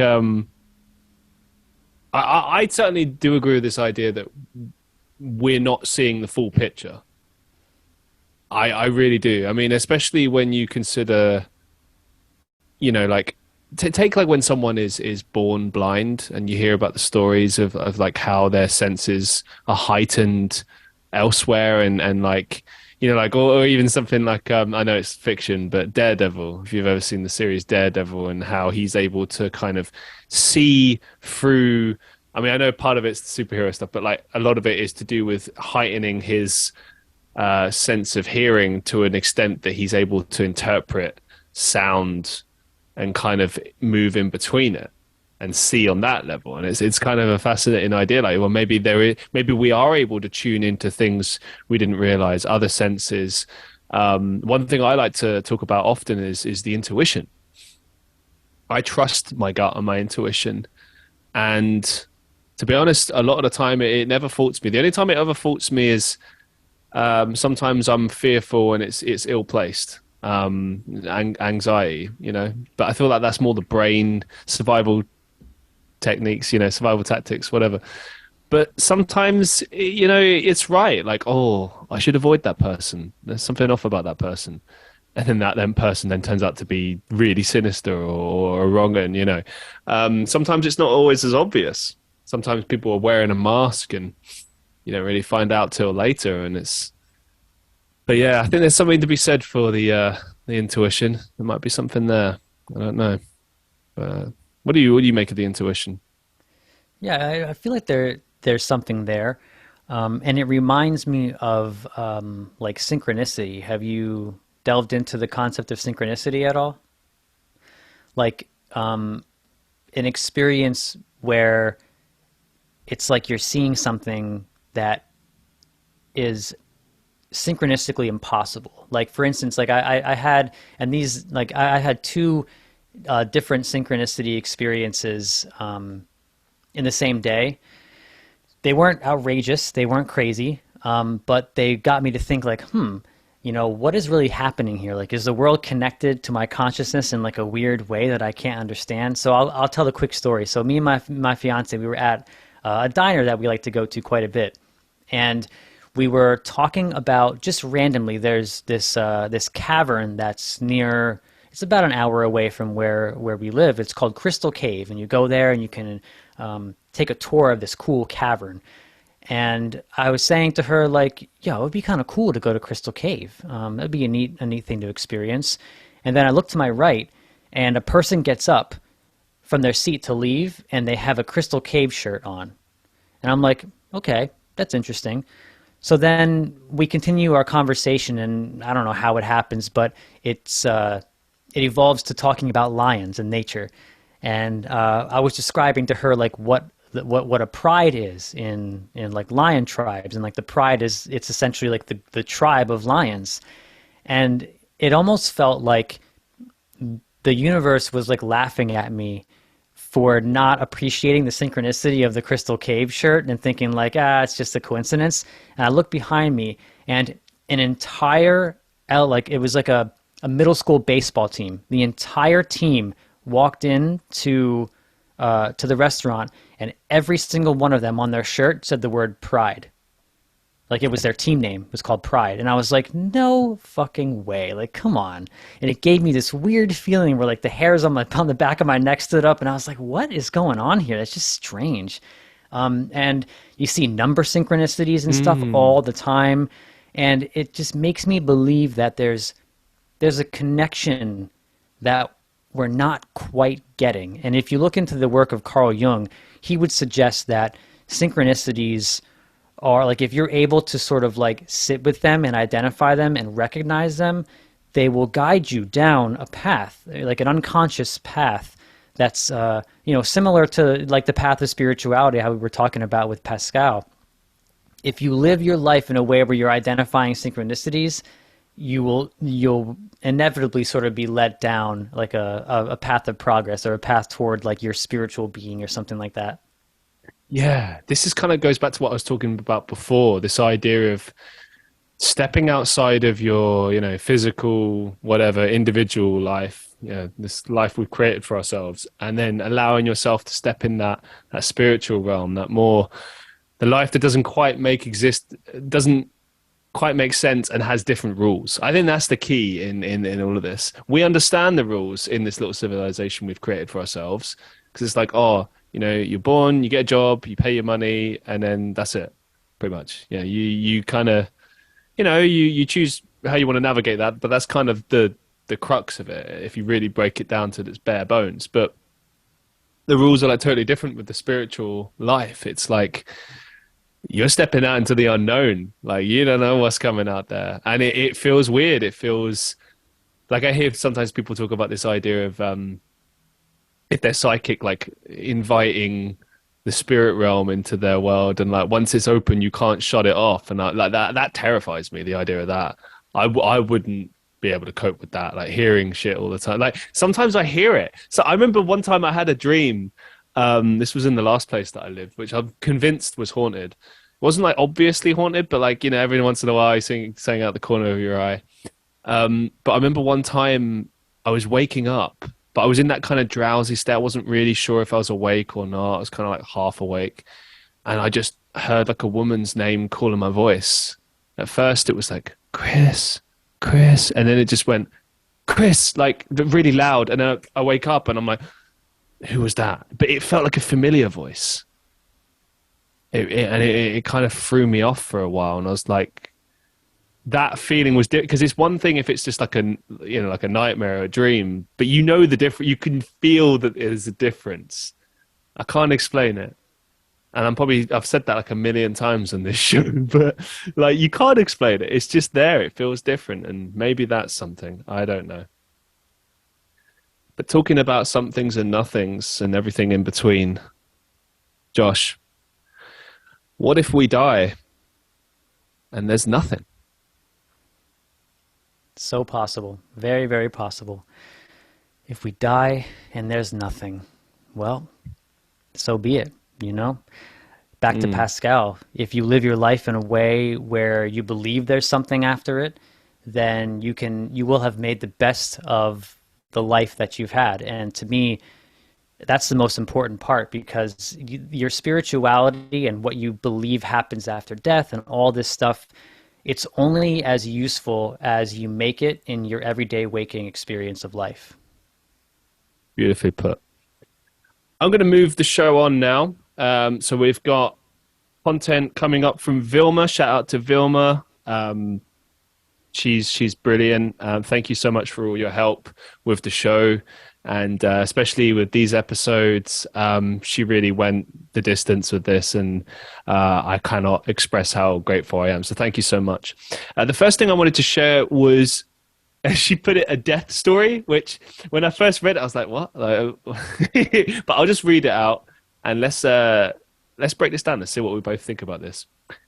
She said, here is a death story which my stepdad had told me about his grandparents, both of whom died in 1975.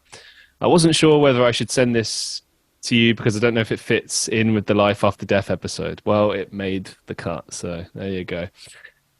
So, my step grandparents had been married for ages, and they were both in their 70s when the wife fell very ill. Their daughter had brought them their first TV to keep them company, and the husband was very keen of it, always admiring the beautiful women or dancers on screen, commenting on how beautiful they were just to annoy his old wife. The wife didn't like this at all, and so one day she told him, "Take care, old man, for I will go soon, but I won't let you carry on like this. I will come and get you in exactly 30 days." The old wife passed away on the 15th of March. After the funeral, one of the daughters started telling her family that they would issue him a passport and take him with her from Greece to Canada, where the whole family lived, as they didn't want to leave him all alone. But the old man kept saying that he didn't want to go because his wife would come and get him. He stopped watching TV and just seemed to be waiting very calmly. His daughter kept telling him how wonderful it would be for him to travel to a new country soon, and so on. And he kept replying that he wasn't going anywhere because his wife was coming for him. On the morning of the 15th of April, exactly 30 days after the wife's death, the daughter found her old father dead in his bed. He had died peacefully during the night. Before I get what your thoughts are on that, Josh, I'm just going to say what I think straight away. I think that man knew exactly when he was going to pass away. I think it came to him. But I think there's two ways that it could have come to him. Either he just knew it in his heart, which I'm kind of more inclined to believe. You know, you can argue like it's a manifestation of someone he knew, maybe even his wife telling him. I think in his heart he knew. One day it just clicked, and it was a matter of time. And I believe that he did kind of peacefully see out the rest of those days, probably spent those 30 days kind of just reflecting on life and just seeing it through. And then when the time came, the time came. But I would like to know what you think, Josh. I think that the closer a person comes to their death, the more they can sense it. And I do think the soul can choose whether or not like it wants to remain in this realm to a degree. When my grandfather died, and then a year later, almost to the date, my grandmother died. And when she's laying in bed, it was a few days before she passed, you could see that like she wasn't there, but she was talking to my grandfather. Like and then she would come back and she would say, "Oh, I just talked to Pop-Pop." And I'm just like, it's interesting, because you can sort of tell when someone's like bullshitting, and like, why would somebody who's on their deathbed bullshit? And you could always rationalize it as like saying, oh, they were just sort of hallucinating this, and like, their desires and their needs and their love for their loved one that passed on is like influencing them and this and that. But part of me believes that when you're close to death, you have like 1 foot in the door of death and 1 foot out. And in having 1 foot in, there's certain things you can sense, certain things you can see and interpret. I think those are legit. I really do. And again, back to like the synchronicity aspect, I think that there's more of a connection to the world or the realm of death, and like its connection with us in our waking life than we appreciate or than we think is real. Yeah, I agree with that.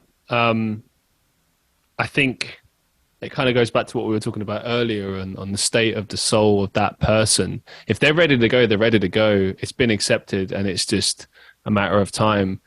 And I think that if someone is not ready to go, they're more inclined to just... I'll add something to this. I think this is kind of one of the reasons why some people almost stubbornly keep living, because they've not quite come to terms with things, not come to terms with like loss or things like that, but not come to terms with themselves. Like, you know, sometimes someone passes away and then their significant other takes another 20 years before they pass away. And some people will argue, well, that's cruel. Why didn't they pass away together? And I argue, well, I think a relationship in its best form is understood to be two people coming together to share experiences and love and life and everything, but you're still separate from each other. You're still separate journeys. And I feel because of that perspective, that's why there are these distances sometimes between deaths. I mean, sometimes you'll hear people say like, oh, he died of a broken heart. And I think maybe that's true. Sometimes, you know, you feel that devastation and then you wonder, well, is there any need for me to be here anymore? So it's less a broken heart, more a kind of a coming to it is a broken heart, but it's also coming to terms with one's own sense of need or purpose. And I think it always comes back to that, a sense of purpose. In that story that was just told, there were younger people saying, hey, you could come travel with us. You could do this, you could do that. That man could have done that. If that man felt like he had more time, he needed to do more, I think he could have found the strength within himself to do that. But I think he was content. He understood, no, this is it. This is time. I accept it. You know, the man cometh and the man taketh away. So now is my time. Maybe.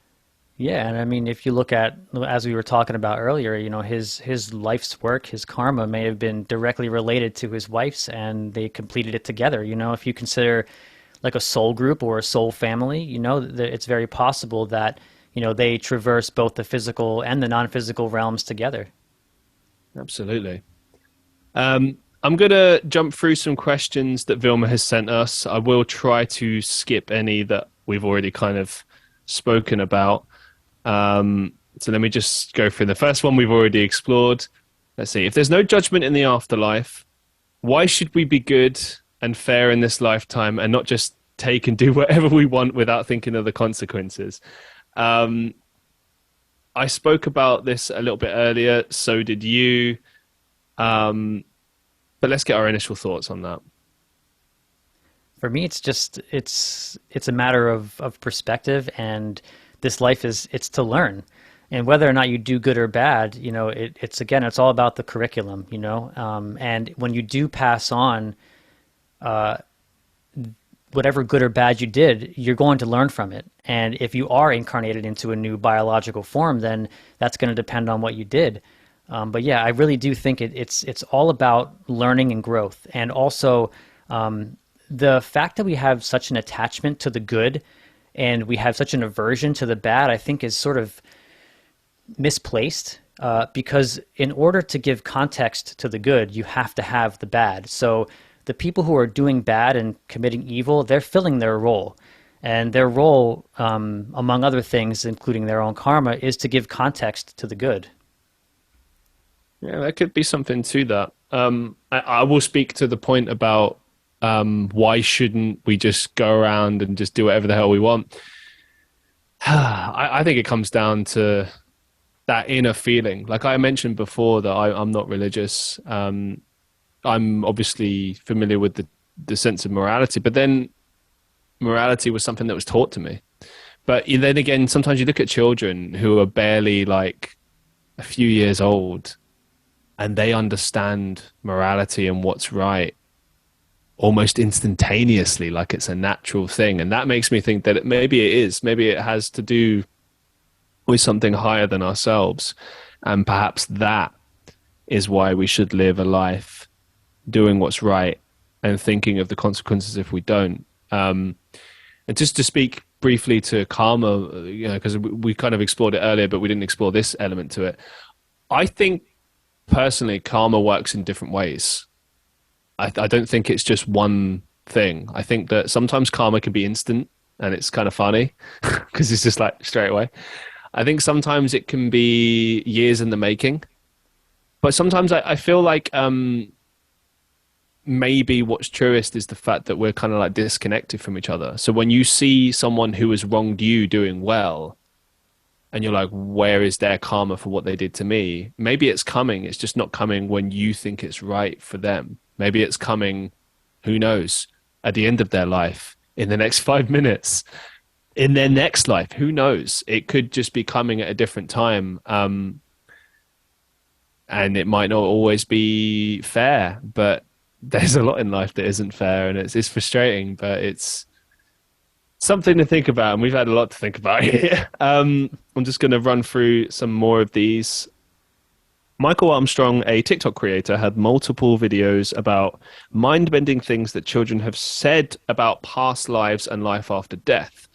Do people remember their past lives as little children and then forget everything? I think this is a fascinating question. I've wondered this a lot because I've seen and heard stories of like children recounting things that it's impossible for them to have any memory of. I've seen and heard of, like, remember one story I heard where a child was talking to their mother and saying things like, "Oh, you know, I used to take you here as when you were a kid," or something, and then it turns out that they were reliving like the memories of that person. So what would have been their grandparent.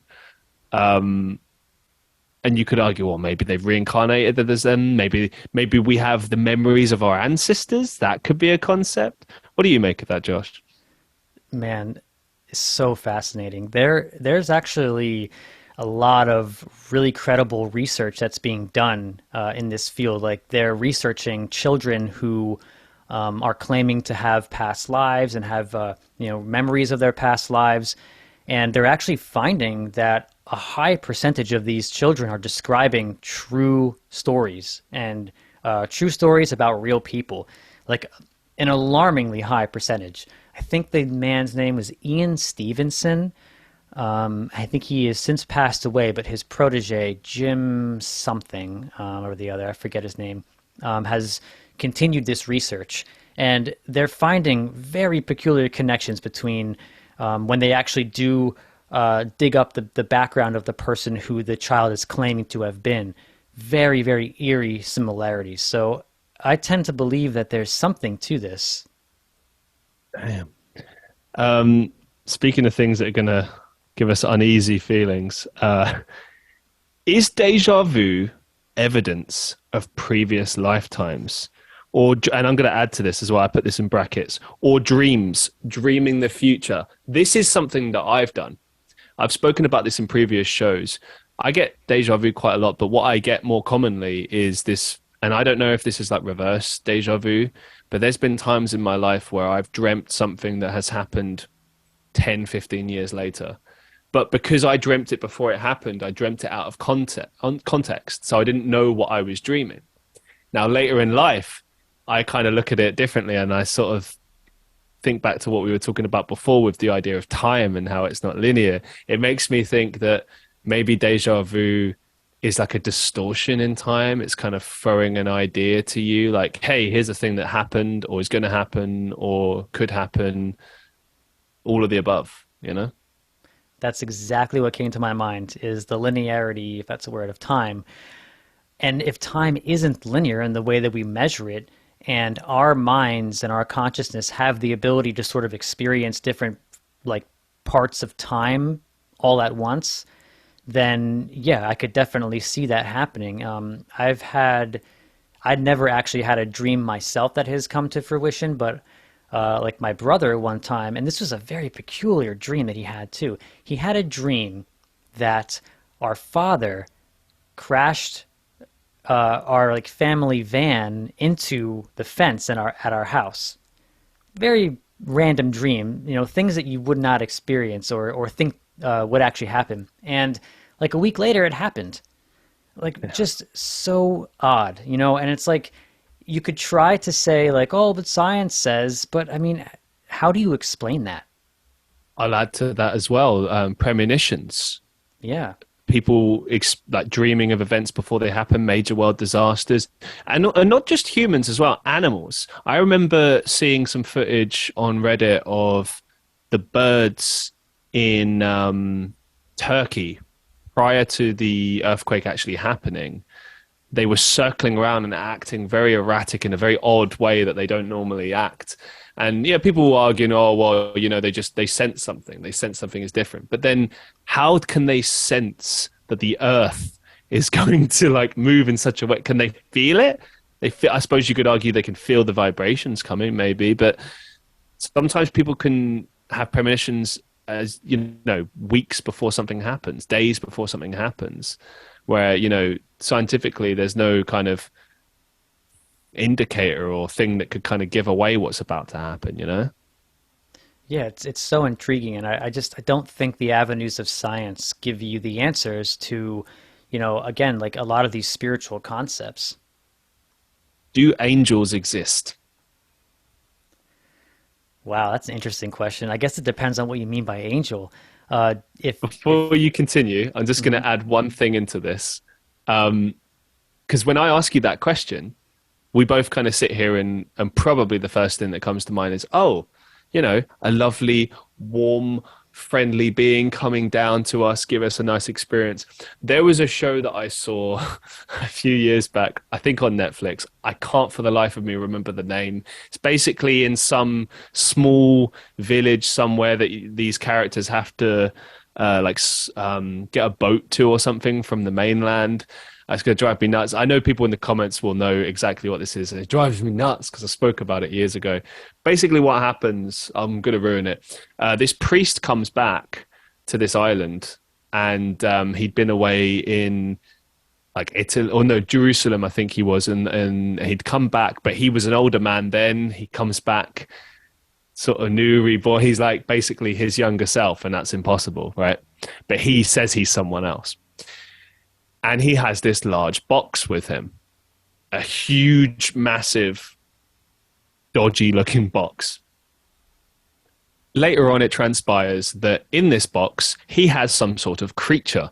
And this creature likes to basically suck the blood of these people and turn them into beasts like this being. Anyway, eventually it gets to the point where this being is presented in front of the congregation and is referred to as an angel. It could be an angel in the sense that it brought these people back to, better health. Sometimes it resurrected people. It could be a fucking vampire. Who knows? It's just fiction, but it got me thinking. Whenever I think about the concept of angels, it also begs the question, if angels exist, maybe they're evil. Or maybe, they're demons disguised as angels, or, But what do you make of that? I did interrupt you. I just wanted to add that in before you continue. So it's quite possible that angels exist as what they would call like spirit guides after your death. The entities that help you to go over your life review. And that guide you toward your next incarnation. Those could be considered angels, in which case, like, that's what I would think an angel would be, with some sort of like astral entity that you experience after death. And possibly even, when you take a psychedelic, sometimes you will experience entity interactions and you'll converse with something that is definitely not you and definitely has intelligence. This is an experience that is just mind-blowing, and that could be considered an angel as well. Did you experience anything like that when you were taking the drugs? I don't know how to put that. I was trying to think of a cool way to put that, and the words escaped me, and now I just look like a loser. Did you experience that? I have. I experienced it one time with mushrooms, a very high dose, and another time with DMT. And you can't explain it, man. It's like with DMT, it was very visual as well. Like this thing appeared, because when you do DMT, it's generally expected that you're going to close your eyes. Because when you open your eyes, your reality is just like falling apart in front of you, and it's not really a great experience. Where you get the real knowledge and the real wisdom and love is when you close your eyes and it takes you somewhere else. Wow. And one time it took me to a place where, and this is so strange because I am not a Christian in any way, shape, or form, but what appeared in front of me was a Mother Mary entity. She Oh, looked wow. just like the Mother Mary, but she was made of like stained glass, and it was just the most beautiful thing. And she was just exuding this love to me, and she was like telepathically communicating with me, like welcoming me to the realm. Like she was like, "Finally, you've made it. You're here. Like now, let's go travel a little bit, and let me show you a little bit about what this is about, like what this whole place is about." And she started to just kind of like, while giving me all this love, just like taking me around this like weird, like place. It's so hard to describe, and the tears were flowing out of my eyes. It was so beautiful. But when you experience something like that, it makes you think like that to me is the epitome of the definition of what an angel could potentially be. Did those experiences inspire you to be a better person, do you think, afterwards? Absolutely. Recontextualize my priorities. And, you know, when you have like a direct experience of unconditional love, it just changes everything about the way you look at the world, yourself, other people. It's just amazing. Would you say that's because it was something that you were lacking in your life at that point, or was it just kind of to reaffirm it? I think it's something that I was lacking a true connection to because I feel that when we go into this somebody training and we go into this societal paradigm where we're valuing physical things and money, and we're you know Mm. we're disconnecting ourselves from spirit and from compassion and from unconditional love. And when you have an experience like what a psychedelic can offer, it reconnects you to something that is deep inside of you that feels like home. It feels like where we all come from, and it feels like what we're all meant to be and what we're all meant to strive for. Amazing. Yeah. As we draw things to a close, man, any kind of final thoughts on this topic as we wrap it up? Man, what comes to mind is like something I said earlier, you know, when it comes to death, it's like I consider us in our consciousness, you know, like a drop in the ocean. And right now, this Yeah. drop is inhabiting this biological finite form. And when the body dies and when the finite form ceases to exist, you know, our little drop of water is placed back into the ocean of consciousness. And that's where all the love is. That's where it's all happening. And I think that's where home is. I don't know why I'm thinking of this, but um, for some reason, the thing that comes to mind for me is I recently saw my family, and I was with my stepmom, and she was showing me to give you some context. I'm about to turn 30 years old in May. I'm 29, about to turn 30, the big 30. And my stepmom showed me a photo album of when she was 30, a party that I actually attended. And it's a really beautiful scrapbook that shows her life growing up and all these photos I'd never seen. And then it shows that party that I went to when I was like 14 or something. Um, and it blew my mind. And I vaguely remember it, but I remember there was a photo of someone who'd passed away, maybe 8 years ago now. And he was a close family friend of ours, kind of like an uncle, I suppose, to me. And I just remember just looking at that photo, and it's kind of bittersweet because you always remember the good things about someone. You know, you don't. I mean, obviously, it depends on the person. Maybe some people you only think about the bad things, but when it's someone you loved, you think about good things. And he was a really, really lovely guy, really wonderful human being. But I remember just looking at the photo, and I remember thinking a few things. Like, obviously, I missed him, but part of me was like, he is alive in my hand, in my palm, in this photo. He is alive, and he looked like younger, and there was like this innocence in the photo, and it was like a caught frame in time, a paused beautiful moment in time.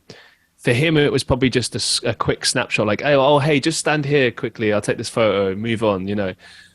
But it's there forever.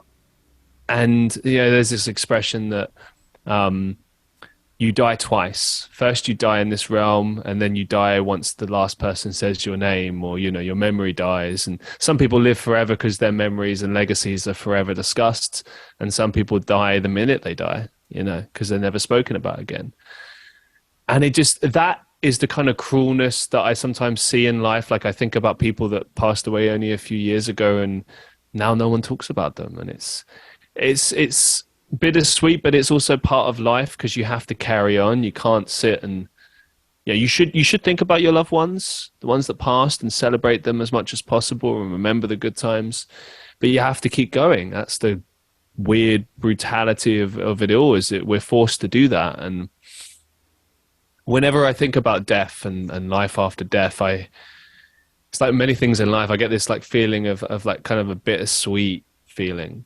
You know, I think about the good and the bad, and inevitably I start thinking about the day that I die and when that will be, and will I have achieved the things I wanted to achieve? Will it have meant anything, or will it have been for nothing? And all I can really do is focus on what my dad always says, which is just to live in the now, be in this moment right here, right now, and not think about anything else. And ever since I started doing that, I started to enjoy life a bit more. So those are my final closing thoughts on this topic. Massive thank you, Josh, for being on the show, man. I knew that we'd have a blast, and I personally felt like we did. I don't know, how do you feel about it, man? Oh man, it was so much fun. I appreciate you so much, Christian. Your mind and your heart are open, and I can sense that. And I really love talking to you, man. And dude, happy 200. It's Thank really you, amazing. man. Yeah. Oh man, I couldn't have think of a better way to celebrate. Because another thing as well about this episode, I was a bit worried. Like, is this too heavy? Is this like not really a positive thing to think about? Like, oh, it's life after death. Like, you know, but it can be positive. I think we've explored a lot of positive things in this, and nothing is more fascinating than exploring, you know, existentialism, the reasons of being. Like, I feel like these are the questions that we should be asking ourselves all the time. Like, take a step out of your reality for a moment and just sit and think about these things. What does it mean to be alive? What does it mean to have purpose? And what does it mean to feel and love and all of these different things? And if you have these things, feel them to their truest and fullest extent. Thank you so much, Josh. Make sure everybody goes and checks out the Pursuit of Infinity podcast. I nearly messed it up. Pursuit of Infinity podcast. Check it out. Close to 50 episodes on that show. Brilliant show. Go check it out. Josh will be back for our next episode on near-death experiences, which we didn't cover here today because, well, I mean, look, we got to 2 hours today. If we'd have done near-death experiences, it would have been maybe 5. And there's a lot to cover. It's a whole other realm, and I'm kind of blown away by how much ground there is to cover and how much ground we covered today. So make sure that you join us for that show. I hope you enjoyed this show. And as always, thank you very much for listening. Be safe, be well, and I'll see you in the next one.